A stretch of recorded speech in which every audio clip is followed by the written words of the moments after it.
Hello and welcome to Crowd Church. Great to be with you this evening. Now, if you're a regular, you will notice that we didn't have the normal talky video at the start. That's because we're playing around with a new studio setup, and that's not all set up yet. So it's great to be with you. For those that don't know me, my name is Matt. Crowd is an online church, which all sounds a bit odd and a bit bonkers, but it is, and it seems to work, which is great. So whether this is your first time with us or your 50th, a very, very warm welcome to you. You can join in the conversation on your phone using the chat feature. So do come and say hi to everyone. It'd be great to see you in there. I'll be in there directly. I have to put my glasses on first, otherwise I can't see. But beside me is the beautiful Jen. Jen, say hi.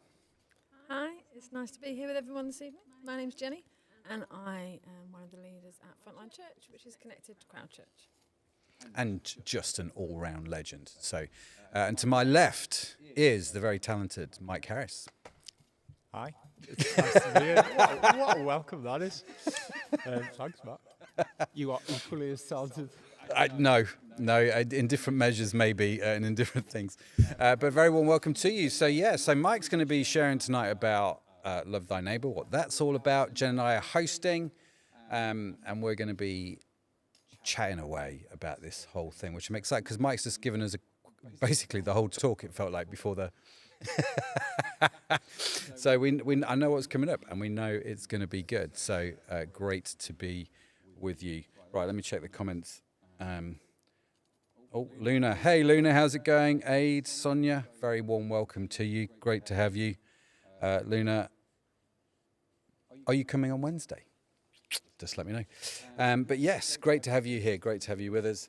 For those that don't know, actually, one thing to say is at the end of the service, do we call it a service? Call it what you want. I just don't care. At the end of the live stream, we do something called Live Lounge, which will happen, I'm guessing around 1:45, 10:45, somewhere around there, where we shut the live stream down and you can come join us on Google Meets. Ordinarily, Zoe, my very capable technical director over there, would put in the comments the link. I'm going to actually have to try and type it in myself because that bit of the system's not working either. But Aid, are we coming through loud and clear? That's the big question with this new setup. So the mic's working. That's what we want to know. Luna is coming Wednesday. Great. We'll see you there. For any of you actually who want to come join us on Wednesday, we're running an alpha course. So if you're new to Christianity or you've got questions about it, come join us online. Be great to see you. There's a bunch of us that connect on Zoom, and we watch the alpha videos. This week we watched Who is Jesus, which is obviously a really important thing to understand for the Christian faith. Have you seen the alpha videos recently? Not the most recent ones. I hear that they just keep redoing them and making them better and better. What happens is whenever you watch an alpha video, right? Have you seen them? You must have seen them recently, right? When you watch them, are you like, where are they going to go to next? Because the two hosts, there's a lady and there's a chap who kind of host the videos. They seem to be in a very different location around the world. They go from like Jerusalem to New York. You just don't know where they're going to be, and it's like you're following them around the world, and it's quite fun. Guess the country. Yeah. Should definitely watch them. Yeah. The next one is Why Did Jesus Die? So Aid says we are coming through loud and clear. That's wonderful news. I'm very excited for our new setup.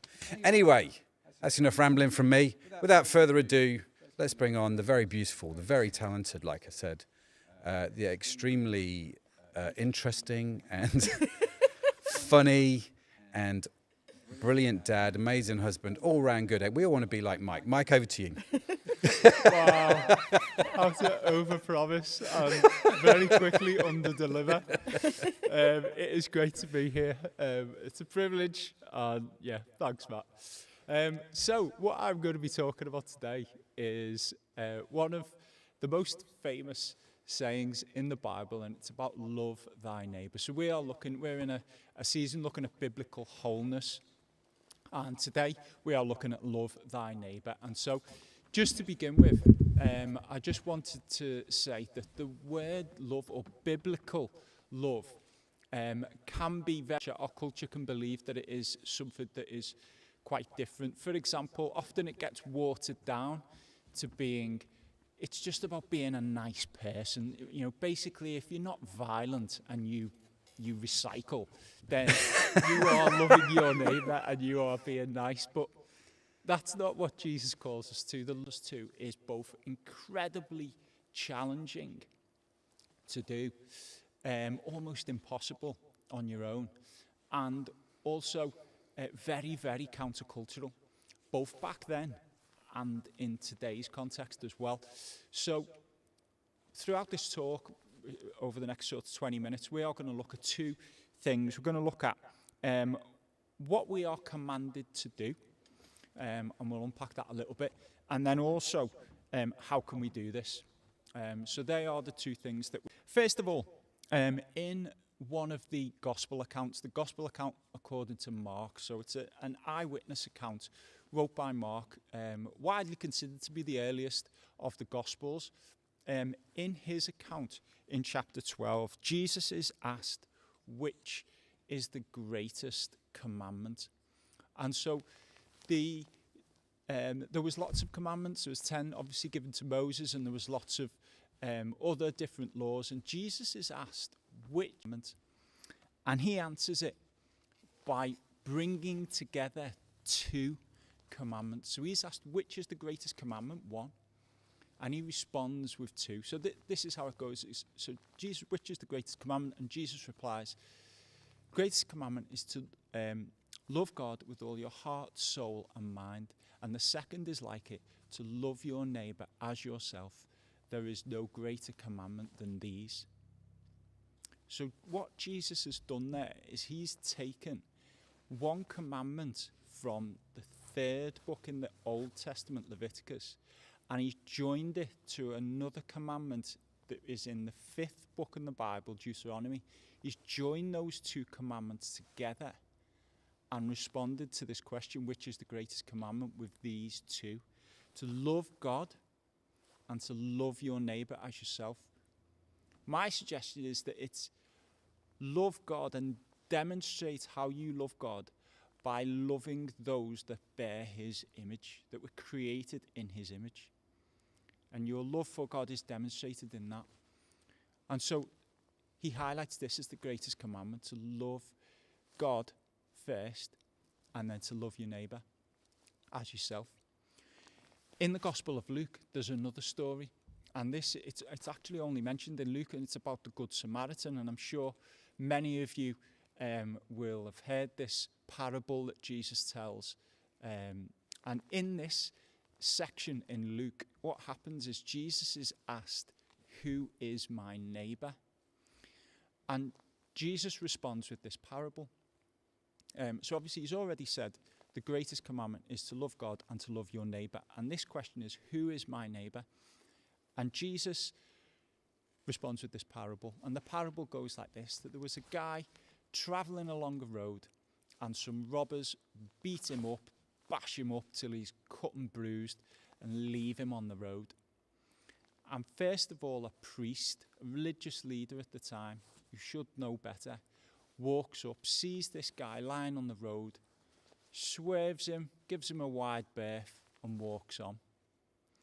And then you've got a Levite, another religious person who should know better, who comes up, sees the guy who's beaten up and robbed on the floor, gives him a wide berth, and walks on.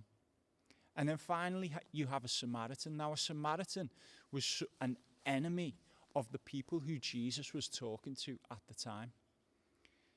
And the Samaritan looks at the guy, he picks him up, puts him on his donkey, carries him along to an inn, tells the innkeeper to look after him, to give him whatever he needs. He pays the innkeeper, and he says to the innkeeper, I'll travel back this way, and if you've had to use anything else that's been costly, I'll pay for that as well.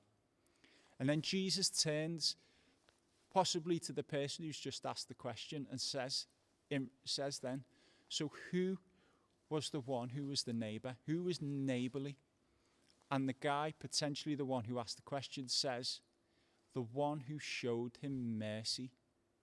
And that word, mercy, in the translation, because obviously we've got it in English, but it wasn't wrote in English. The translation is compassion that moved him to action.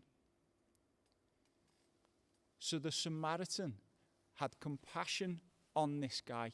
It might have been, it's a parable, we don't know, but it might have been that the Levite and the priest both had compassion, but their compassion didn't move them to do anything about it. The Samaritan's compassion moved him to action, and that's what that word mercy means at the end of that parable. And so what Jesus was saying through this was really, really difficult for the people to hear, because he wasn't just saying that your neighbour was those who are like you or who are near you that come from within your circle. What Jesus was saying is your neighbour, the one I am calling you to love, might be your enemy, might be someone who is different to you from outside of your circle, your sphere, your community. And, you know, in that day when Jesus was saying this, there was very much a tribal, very close community feel. You know, you had the Jews who were living in occupied territory. You had the Romans, and there was these groups of people, and you could understand how they might have thought, well, I'm happy to love people within my circle, but to love people outside, love my enemies, that's too far, that's too much. And so that's who Jesus is, not just asking, but commanding us to love. This kind of love was going to be costly. The kind of love that Jesus asks of us is a love that is going to cost us something. And that's what he was saying to those people in that time, in that place. But costly love was not something that was new to them. God had already written this into their laws that they had been living by. And one of those laws was the law of gleaning. And so farmers back in those days would have sown a crop in a field, for example. And their law was that when they harvested the field, when the seed had grown and produced a crop, the farmers would harvest, but not the edges of the field. So the edges of the field were to be left for the poor who were within their community that could come, and they were cared for by, they could take the edges of the crop from around the field. And so this inefficient into their business plans. And this would have cost them something, but it was part of God's plan. It was part of God showing them that the love that I am calling you to is a costly love. It's going to cost you something. And so this is a challenge, isn't it? It is a big challenge. And, you know, I want to say from the beginning that I am on this journey with you. This is not something that I am anywhere near where I want to be when it comes to me demonstrating love towards even those that I like. I'm barely doing that. Never mind being able to love my enemies and those that are different to me. Is something that I am on a journey with. And so, but how do we do this? How do we do this? And that's what I just want to have a brief look at. Well, the first thing is we do this with help, and we don't do it on our own. Romans 8, so a letter that Paul wrote to the church in Rome, one of the chapters, chapter 8, it says this in that chapter. It says, this is my paraphrase, but for those who call Jesus Christ their Lord, God is using everything in their life. It says this in verse 28. God is using everything in their life to change them into the likeness of Jesus day by day, so that Jesus might be the supreme, the firstborn among many brothers. And so slowly, God is changing us into the likeness of Jesus. And he's going to use everything. He's going to use the highs and the lows of your life to slowly mold you into the likeness of Jesus. And so I've just got like a few ideas as what we could do to maybe open ourselves up to a little bit more of that grace from God, and just engage with that process of being, the word is morphed, like the mighty Morphin Power Rangers, being morphed but not quite as quick, into the likeness of Jesus. So the first example that I want to give is that we can, before I say that, psychiatrist called Kurt Thompson said this: we are born looking for someone looking at us in love. And so what he suggests is that as we are born, as we literally come out of the womb, our first response is we are looking for someone who is looking at us in love. And that desire never leaves us. And no matter how loving your mum, your dad, your brothers, your sisters, your friends, your grandparents are, however amazing they are, it's never actually fully satisfied. You go through your life looking for that to be fulfilled. And the only place that is fulfilled, I believe, is when you see Jesus looking at you in love. And so one of the things that I want to suggest in this church, which I go to Frontline, this weekend, they put on this few hours, we call it Way Station, where you could come and you could just sit and be quiet. And so I did. I came and I just tried to focus on that. I just tried to focus on the idea of looking at Jesus, looking at me in love. Because I know that as I do that amazingly in that process, God changes me and makes me a little bit more like him. And it's really hard because you get there and you sit down and you start thinking and trying to focus on Jesus, and you start thinking about, if you're like me, you start thinking about Mars bars, and you start thinking about your food, you start wondering about whether you smell and things like that, and then you bring yourself back and you're like, no.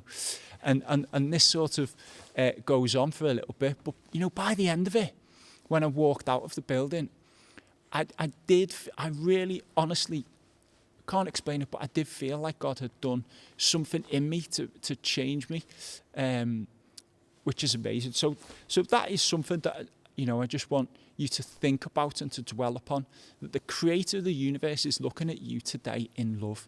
And as you look at him, you are changed. The second thing is very similar. It's just to read about the way that Jesus acted in the Bible. This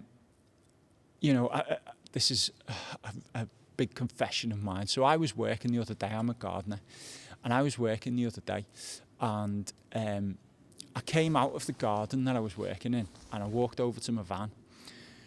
And as I was walking back from my van to the garden, whilst listening, by the way, to a Christian podcast, I saw this lady, probably a similar age to me, and she looked to me like she might have been like a drug addict or something. And my gut reaction was to go, ugh, and to give her a sort of wide berth as I walked back into my garden, listening to my Christian podcast, thinking about the sermon that I'm about to preach. And you get back into the garden and you think, God, my heart is not where I want it to be. I am not morphed yet into the likeness of Jesus. But I did open my Bible, and I did not in the garden, but I did look at the way that Jesus reacted when he saw a leper. There's a story in Matthew 8 where Jesus comes into contact with someone with a skin disease who's been an outcast of society, wasn't allowed anywhere near society. And Jesus looks at this man and moves towards him and touches him and makes him clean. And as I looked at that story and as I went over that story over and over again, I believe that God is changing me. And I honestly believe that is happening, that God is using my my reading of Scripture and reading about what Jesus did to change me and to make me a little bit more like Jesus, so that next time when I meet someone, my heart will be a little bit more like Jesus's, and I'll be able to show a bit more compassion than I did before. So look at Jesus, look at his face, look at the fact that he is looking at you in love. Read the Bible, read about what Jesus did. And when you read the Bible, just ask, Holy Spirit, just come and help me to be more like Jesus as I read about what he did. The third thing is to remember what Jesus has done for you. So back in the Old Testament, before Jesus' time, before Jesus was around, the Israelites were in captivity. They were slaves to Pharaoh and his armies. And God saved them and brought them out from under the captivity and the harshness of Pharaoh and his armies. He saved them and brought them out. And it wasn't until after then that God gave the Israelites the 10 Commandments and the laws that he wanted them to follow in order to glorify him and to make them a people that we're to contact with. And that's important to remember, that God saved them first before giving them the law. So their motivation to follow the law was twofold. They would have loved God because of what he'd saved them out of, but also they were aware of his power. And you know, as a Christian, we can love because it is commanded of us, but we can also reflect on the fact that God has saved us. And when we look at Jesus and when we look at what he did and going to the cross, motivate us and again to change us into more of the likeness of Jesus. So that is done for you. And as a gardener, sometimes I look at plants, and this is linked, and I can sometimes I'm getting better at being able to decipher whether a plant is growing healthily or not. So sometimes I'll look at a plant and all its leaves will have fallen off at the wrong time of year. Or maybe I'll look at one of my house plants and all the leaves are drooped and I need to water it, or the leaves are going yellow, or maybe the flowers just don't look as healthy as they should. And one way that you can know, one way that you can know that you are growing and becoming more healthy is by looking at your reactions. And the best way to do that is usually the people who see that the best are the people who are closest to you, maybe your family or people you see every day.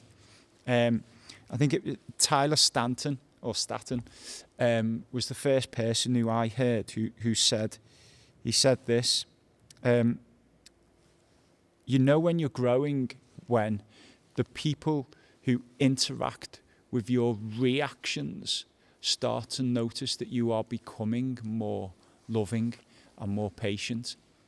You know, like that story that I just told you about, that young lady who I saw when I was gardening, that was one of my reactions. And sometimes it's quite easy to be proactive about the love that you show to people.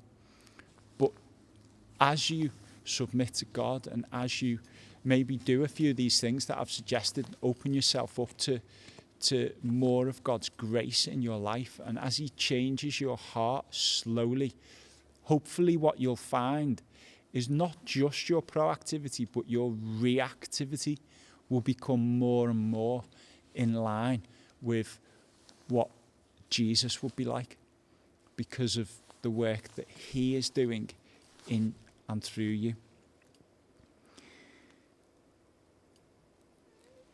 There's a word in the Old Testament that is used for mercy, and I just want to finish with this, and it's called Hesed. Hesed means this: it is the loving fulfillment of covenant obligation. The loving fulfillment of covenant obligation, and it is used over 200 times, almost 250 times in the Old Testament.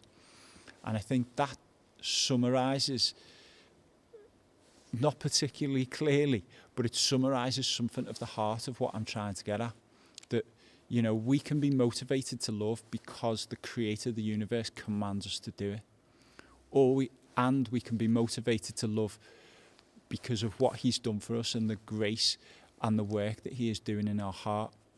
You know, it says in the Bible that we love because he loved us first. And so, yeah, that is hopefully something to dwell on, hopefully something that we can think about, that has, you know, brought some questions up. And, you know, if it has, by all means, put them in the chat, and we can have a think about those. But yeah, so love thy neighbour. Have a go at it. You need to... there we go. I think your headphones are disconnected to my phone. Yeah, they kept on connecting. It's just like going to be well out of sync. Thanks, Mike. That's all right. Appreciate that. Always love to talk about or hear stories about the Good Samaritan. I don't know why. There's just something about that parable which I think is timeless. Yeah. And so one of the questions I put in the chat, and I'd love to know your answer to this, Jen and Mike. Who would be the Samaritan if Jesus was telling the story today? Oh, man. Do you know what my first response was? And this is, it's a little bit naughty. I put a Man United fan. Yeah. I was thinking of like somebody who's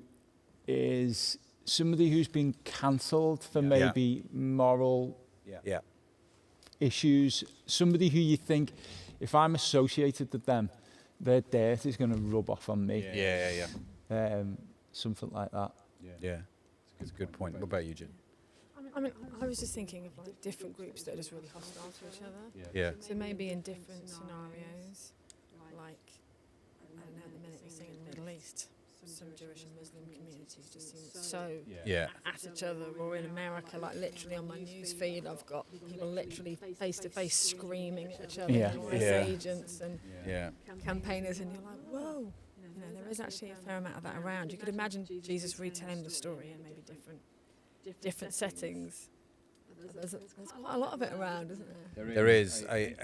You do wonder who it would be, don't you? And I mean, I obviously I do. I have very good friends who are Man United fans. Just want to point that out. But it's an interesting one, like you say, because I think there is such a polarizing view in society now that if you're Republican, you'd go, well, it would be a Democrat, and if it was a Democrat, you go, it'd be a Republican. If you're Labour, it'd be a Tory, and if you're a Tory, it would be whatever, the Green Party. I don't know. Do you know what I mean? It's going to be somebody that opposes your political viewpoint, your worldview, your belief system, everything that's sort of in antithesis to what you think hold dear to be true.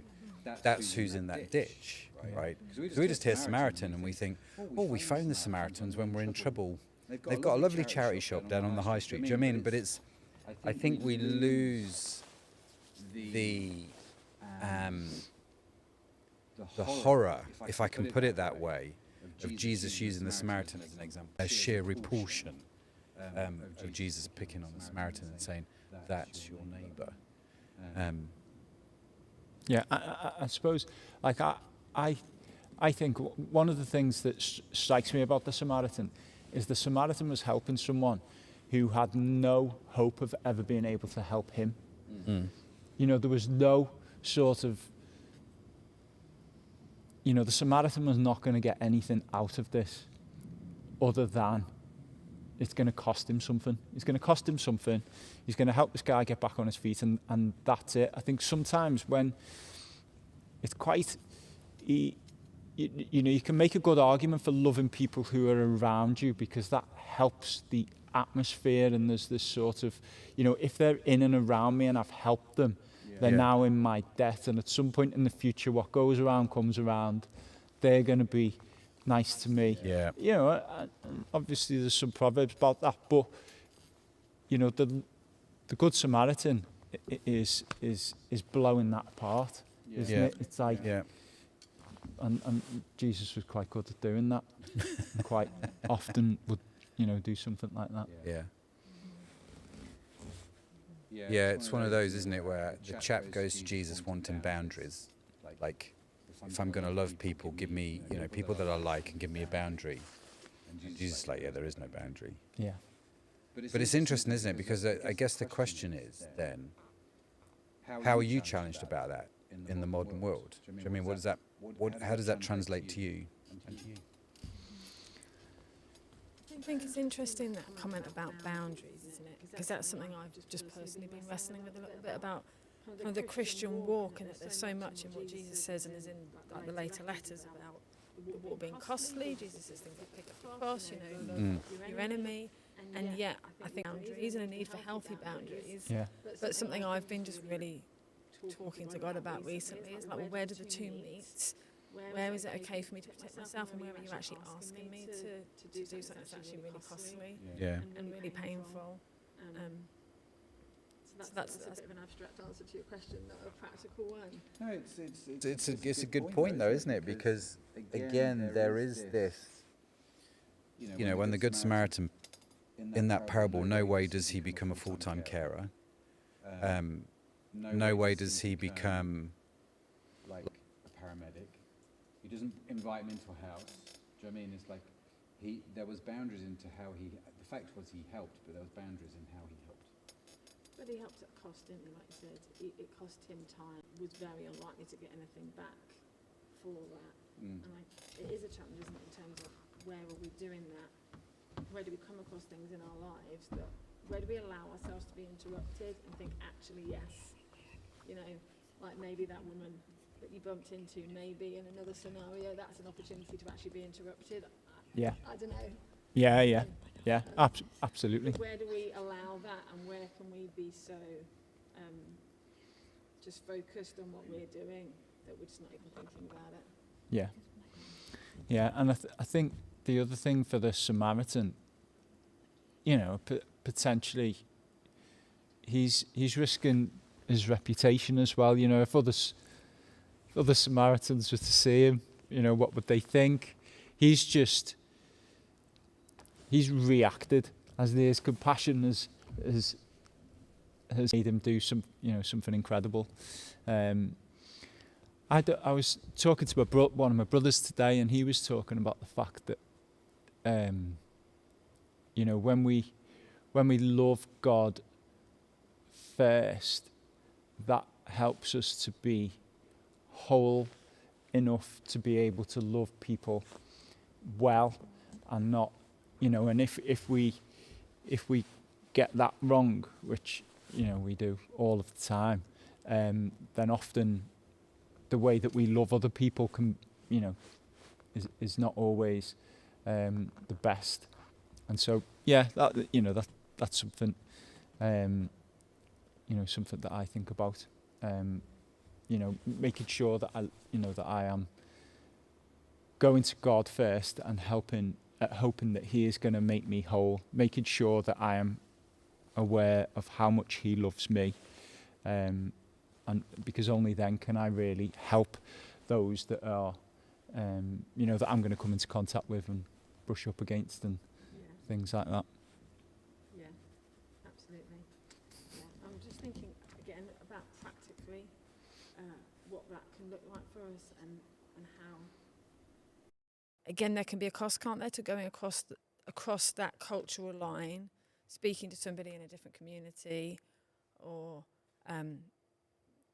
different school of thought, or whatever. That actually what that looks like. Do you need it closer? You know, I don't know. Like, even I used to work in a really big workplace, and the staff was definitely quite like grouped. And, you know, if you were depending on how you were caught relating to other people, it might be a bit like, well, I thought you were in our group. Why are you relating to that group? Do you know what I mean? Like, actually trying to live as somebody who's like, I'm going to try and be kind and generous and careful with everybody. That's just like quite a small example. I don't know if either of you can think of other examples of in our, literally in our practical world, what does it mean to go across that boundary at some cost to you, to love somebody else and other? Yeah. It's a big one, isn't it? And the first point is to say I don't always get it right. In fact, I think I probably get it wrong more than I get it right. And those boundaries are, I think they're hard to cross if you don't like somebody. That's the fundamental thing, isn't it? I always remember at Bible school they said that it's the Bible tells us to love everybody, but the Bible doesn't tell us to like everybody. And you're kind of like, yeah, there are just some people that I just don't like, but they're still my neighbour. And I remember a really interesting situation that came up a little while ago, and there was a person that I didn't particularly like. We weren't getting on famously, let's just put it that way.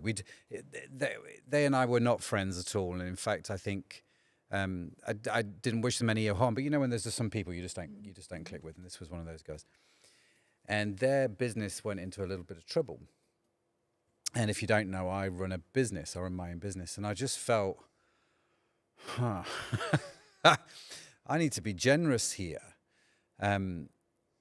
And so whilst I didn't get involved personally, because it wouldn't have helped him for me to get involved directly, there was a mutual person that was involved that I could I could be generous through the back door, if that makes sense. To this day, they don't know anything about what I did or offered or didn't do in that scenario. And they don't need to know, if I'm honest with you. But it was just a really interesting scenario whereby I had to struggle with the challenge of being generous to somebody that I thought actually probably shouldn't be in business when their business was in trouble. Did I do the right thing? I did what I thought was right. I did what I felt God was saying, but it was not straightforward. Yeah. Does that answer your question? Sorry. Yeah. I Went guess. off on one there. No, that's another thought as well, isn't it? Just that, I guess, in terms of what Mike's saying about being close to God, knowing first that God loves you, gazing on that love, it can also help you hear those moments when he's saying, and go, now go, do that thing, you know. Yeah. I also I heard a couple of people talking about the fact that they constantly get this wrong, and I think when you look at that, the verses about God changing us into the likeness of Jesus, and how it's like a morphing process, it's going to take a long time. And they were talking about the fact that when you look at a butterfly, like the butterfly is usually only a butterfly for like the last 5% of its life or something like that. And I just think, one day at the end of the Bible, doesn't it? It says that, in the end, when Jesus returns, we'll be caught up and we will become like him because we'll see him like he is. And, it's only at that point that we're going to be perfect, if you like. And, but that convinces me more that what we should be doing now, what I should be doing now, is focusing as much as I can on him. And I think you're dead right, Jen. I think like the more that you do that, the more you're able to hear more clearly when he says go and when he says stay. And that's just going to be something that we'll be all be battling with and encouraging each other with, and trying to do better and better. It's this whole thing is deeply challenging on so many levels, right? I mean, deeply challenging. I'd love to know what you guys think out in the audience. Like, how do you get your head around this idea of loving your neighbour? We used to have a neighbour. I probably shouldn't say this because it's been recorded, but we had a neighbour, God love her, who I used to say to Sharon about her. I said, you know what? When she goes into the next life, when she passes and she dies, I said she's the kind of person you need to bury like 30 foot down, because deep down she's a really nice person. Right? And it's like it was my comedy way of trying to see the gold in somebody that was a neighbour, an actual neighbour, but also a real pain in the backside, right? Have you ever had one of these? Have you dealt with them? Oh, to be honest, we were quite lucky they weren't there for very long. So, well, I had the thoughts of like, oh, if this person's here a long time, this is going to throw up quite a few challenges. Those challenges didn't realise themselves. They moved on.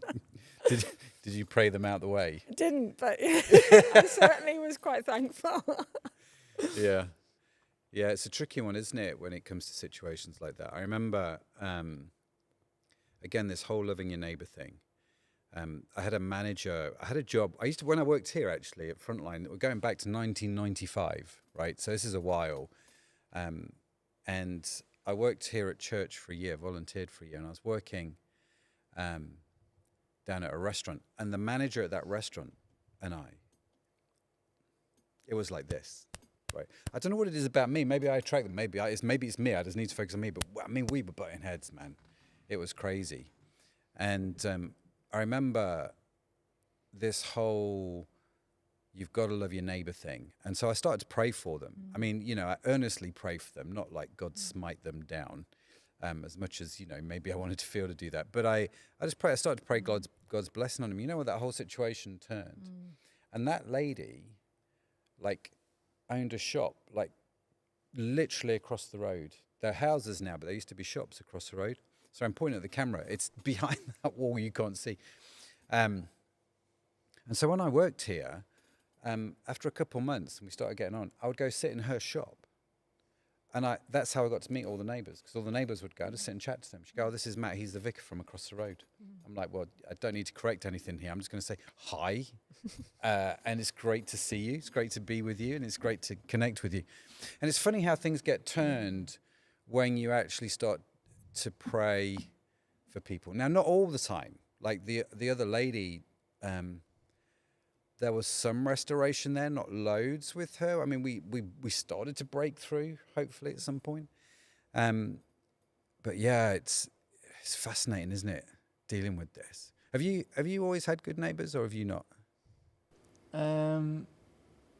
We've always had good neighbours in the house that we're currently in. Right. When I was growing up, we also had great neighbours, but on one side, neighbour was blind, and sadly she's no longer with us. But I became a Christian in my early 20s, and this is a story about trying to act in love, but with zero compassion. So she was blind, and I'd just become a Christian. And I'm embarrassed telling you this. I can't believe I'm going down here. We want to hear Okay. Oh no. And so I read in my Bible that Jesus heals the blind. And so I decided that I was going to go and heal this lady who'd been blind from birth. She was in her 70s. I was going to go round and heal her of her blindness. And so I went round, knocked on the door and said, "Hi, Helen, it's Mike from next door." And she was like, "Oh, hi, Mike." And I was like, "Yeah, I've come round to pray for you because I believe that God wants to heal you of your blindness." And she was like, "Oh, right. Oh, that's nice. How's your mum?" And I was like, well, my mum's great. And she was like, oh, and how are your brothers and sisters? I was like, yeah, they're all right as well. And she was like, all right, see you then. And closed the door. And I came home and I was thinking, that didn't go how I was expecting that to go. And then I read my Bible a little bit more. And it said that when they were healing people, they took oil. And I didn't have any oil. So I went and I took my dad's. My dad was really into... Keep going. My dad was really into like getting a really good tan. And so he had this... tannin oil. He had this Factor 2 Amber Solaire, basically cooking oil. And so I took that and I went back round to her house and I said, knock, knock, knock. Hi, Helen, it's Mike from next door. I've come to pray for you to receive your sight, but I brought some oil, which I was just going to put on your forehead before I pray for you, because I believe God wants to heal you of your sight. And she was like, how's your dad? And I was like, my dad's fine, Helen. But I was going to pray for you. And she was like, that's lovely. Thanks, Mike. And closed the door. And that was it. And that is the end of the story. And the reason why I'm bringing it up is because you asked me about my neighbour. And you strong-armed me into it. But it was just like there was absolutely zero compassion. Zero. I was almost doing this to just check that God existed. Yeah. You know, and that that he would do something really cool that I could watch and see and be amazed by. But there was literally zero compassion, and it's just really challenging, because that's not what the Samaritan did. The Samaritan, compassion moved him to be gracious, and often in the Bible it says that Jesus was moved with compassion, and what he did, the miracles that he did, were out of a heart of compassion. My miracle was not out of compassion. It was out of curiosity and intrigue. I mean, good on you for having a go, dude. But I think we're all like that in our early Christian walk, aren't we? I mean, I've got similar stories where it's just like, no, God's going to do this. What's wrong with you? Why can't you accept that God's going to do this? And actually, I'm the one that learns the biggest. I mean, we're getting into a whole new realm now of, does God heal? And yes, he does. And sometimes it's through using tannin oil as well. I'm not going to forget that story in a hurry. Funny Budgie Antics has asked, if you don't like your neighbour, how do you love them? I think the point you made about praying for them is a really good place to start, because if you haven't got any other ideas, you can pray for them, can't you? And sometimes I just simply pray blessing on them. In fact, I've been doing that about someone the last couple of weeks. Just being like, I pray blessing over that person. So I think that's a really good one. I think that point about actually seeking some funny stories, but similar stories of enthusiastically thinking, I'm going to do this. And I remember someone, it was Dan Reynolds actually, who used to be around here, saying to me once, he was like, Jenny, do you know if that person wants that thing that you're suggesting you do? Do you know what I mean? It's like, what a great question.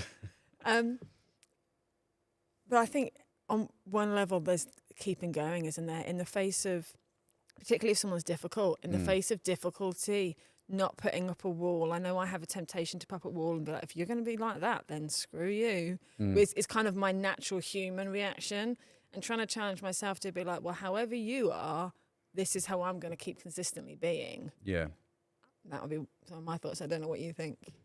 I was just thinking, as you were saying, it's, there's, I wish I knew my Bible better, but there's somewhere in the Bible where Jesus is talking, or I think Jesus is talking, and he says that the love that you demonstrate to each other is a testimony to my existence.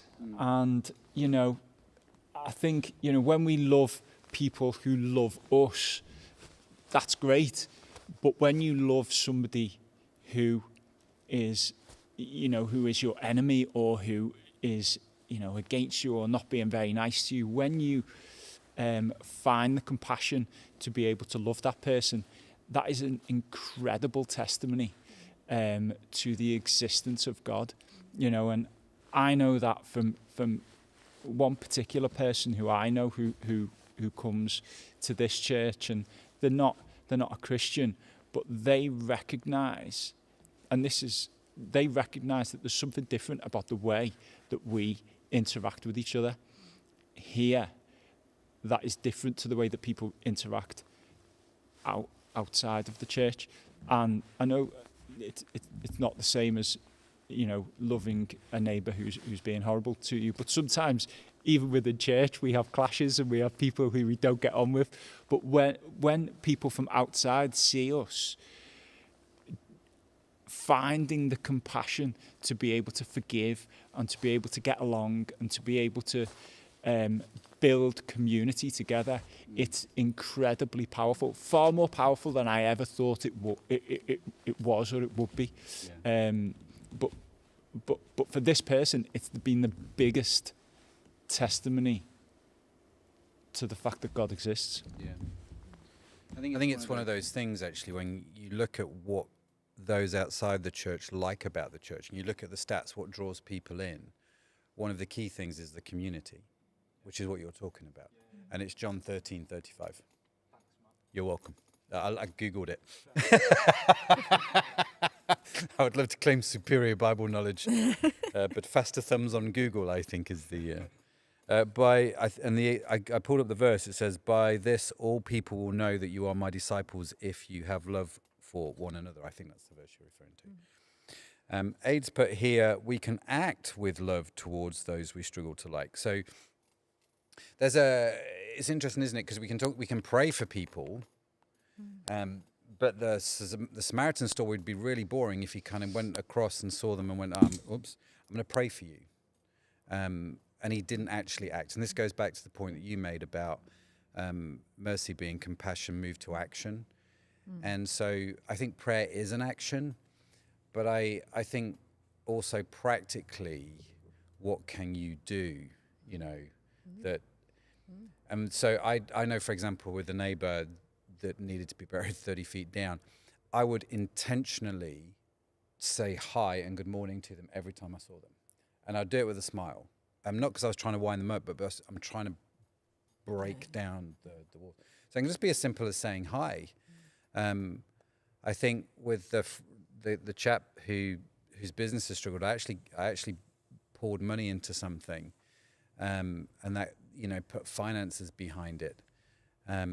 So I think there are ways practically that you can act, right? So with the Samaritan, he did do those practical things. But I don't know if you guys have got any stories of action other than tanning oil. Well, I think like sometimes it's... I think Jesus asks us to do things, doesn't he? And it's not just that we are we're not violent towards people. It's more than that. It's what we do, isn't it? But I do think, like, sometimes, especially like Jen, you were talking about the workplace, and I know, like, when I was working in a big organisation, you know, just not talking negatively about somebody when I'm not in their presence is an act of love, isn't it? You know, you're valuing that person as somebody who's created in the image of God, and therefore I'm going to choose to talk positively, or even I'm going to choose not to talk negatively about this person. I'm going to choose not to join in with this conversation. That is all, you know. That is an act of love, isn't it? You know, and I don't know if this is relevant, but also, like, even just within, you know, bring close to home, even within my family, what I've decided to do now is that whenever my son or daughter walk into the lounge, I put my phone down to try and give them more of my attention, because what I've been finding myself doing is holding my phone and listening to them whilst, you know, being on my phone at the same time. So yeah, that's something else that only this week I've tried to do, is just to, if they walk in, put my phone down. I will pick it up again once they leave, but, you know, put it down. That's a fair point, isn't it? Because these things can cost you time. and attention, as well as money. You know, it's that kind of thing, isn't it? Jen, question for you. Is it okay to pray for people without their permission? Yeah, I saw that one on the chat. I'll be honest, part of it, that's an interesting thought. I think being around church for quite a long time, there's an element of that we do. I would usually try and tell someone that I'm praying for them if I can, or certainly the more specific the prayer, the more likely I'd be like, is it okay if I pray for you? Yeah. Definitely if I was actually going to pray when someone was present, Yeah. I would say the types of prayers I'm talking about are just praying blessing and God's goodness over somebody. I would feel pretty comfortable praying that for anybody without them knowing. Yeah. But I think it's an interesting question. I don't know if anyone's got any other reflections. You know, if you're praying for somebody, as you say, if you're praying for something quite specific, it's quite good for them to know, you know, so that they can be aware of the fact that God exists, and you know that if the prayer is answered in a way that glorifies God, then that's great. It's an interesting question. I haven't thought about it. Yeah, very good. Lady Birkby said, we can decide to love someone and pray that our hearts will follow. That's an interesting one, isn't it? Because it's easy to pray, God change them because they're a lunatic, but maybe God's trying to get through to you and you're the lunatic. And just actually having that humble heart and going, I get that there's probably something for me here, God, you need to teach me. What can I own? I think is a great prayer, actually. It's probably a bit of both quite a lot of the time, isn't it? Yeah. Like I certainly had a colleague, and I think if she ever saw this, she'd understand, because we joke about it now, but for a long time, she would admit now she didn't like me. And I made a lot of choices in terms of how I treated her, despite the fact that she didn't like me. But I also learnt an awful lot through it. You know, it's like it's a both and, isn't it? Of like, I would love you to change the situation, God. I'd also love you to soften my heart to her just as she is. Yeah. And in that particular circumstance, I'd say both happened. Yeah. I'm a lot more softer and understanding of her, and she's come to slightly like me. So I'd say more than slightly, actually, if you're watching. I know you like me now. It just took a while, and that's okay. But it's good to be open to both, I think, isn't it? It is. Because I think sometimes we can just pray for a situation to change in a way that's not always helpful. Yeah, no, that's true. It's a really interesting point, isn't it? Really interesting point. Funny budgie antics. Could it mean treat your neighbour as you would want to be treated, being kind even if you don't get on? And I think, actually, you know, we read that this morning in church, didn't we? In Matthew 7, that, you know, to treat others as you would want to be treated. In that scenario, I'm like, that's quite helpful advice.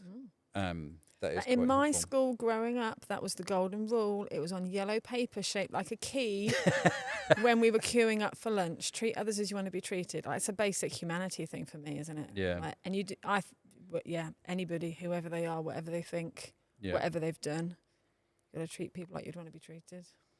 Matthew 23:39 from Aid says to love your neighbour as yourself. It doesn't limit it to nice people.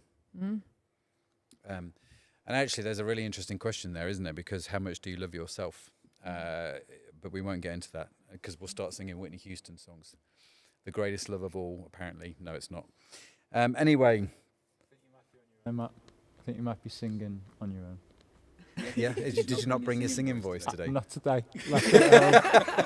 Did you not get the memo? I forgot. No, I didn't. You're singing us out, Mike. Oh, no. Only Maggie was here. Well, listen, thank you, everybody, for your comments on the old YouTube. Thanks for joining us. Thanks, Mike, for the talk. Great conversation. Thanks, Jen. Enjoyed that. Flew by 1,000,000 miles an hour. Thank you so much for joining us. We are going to open up Live Lounge in about 2 minutes once I've disconnected the computer. We won't be in there long. I put the link in the comments earlier. It's go.crowd.church/meet, MEET. Go find that. Put that in your browser. It's a Google Meet thing. It'll be lovely to see you in there. Come say, how's it? always nice to meet people and just to chat. We'll be in there for like 5 or 10 minutes whilst we sit down. But yeah, next week, do we know what's happening next week? Oh, that's a good question.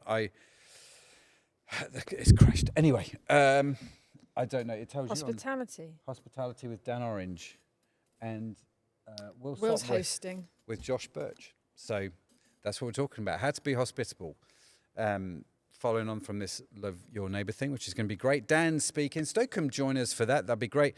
Like I said, if any of you would like to join us in the Alpha course, it's not too late. We're on week 3 this Wednesday. We tend to close it around week 4, week 5. But this week we're looking at why did Jesus die? So if you'd like to know more about that, email me. Just go to the crowd.church website, fill out the little Alpha form, and I'll send you all the information so you can come join us. But yeah, anything else from you, Jen, in closing? No, but thanks for having me. Always an absolute pleasure to be here with you all. Very good. Mike, anything else from you? No, just, love being here. Thanks. All right, Pair of Legends. Thank you so much for joining us. Have a phenomenal week wherever you are in the world. I'll see you next time. Bye for